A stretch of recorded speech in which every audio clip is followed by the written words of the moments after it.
Anti-monarchy protests continue across Thailand, and now Thailand's Prime Minister Prayuth Chan-ocha has threatened to use all laws and articles to take action against pro-democracy protesters.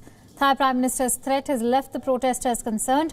They fear that the kingdom's harsh lèse majesté law could be used against protesters. This law shields Thailand's powerful royal family from criticism.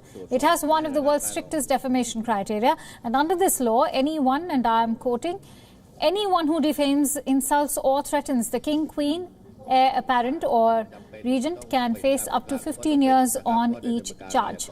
Earlier this year, the Thai Prime Minister said that the law is not being used at the moment just because of King Maha Vajiralongkorn's special request. Thailand is currently witnessing its biggest political turmoil in decades, and Prime Minister Prayuth's warning comes as demonstrations for reforms have escalated. The Thai youth is out on the streets demanding that the power of the monarchy should be curbed and that the institution should be accountable and transparent.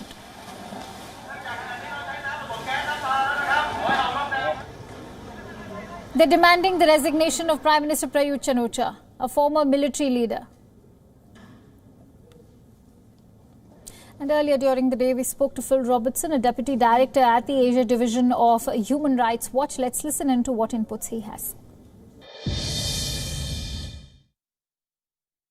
I think that's absolutely right. It is clearly a ultimatum to the protesters. It is a threat by the government to even expand further the wave of prosecutions that they've already launched against the protest leaders.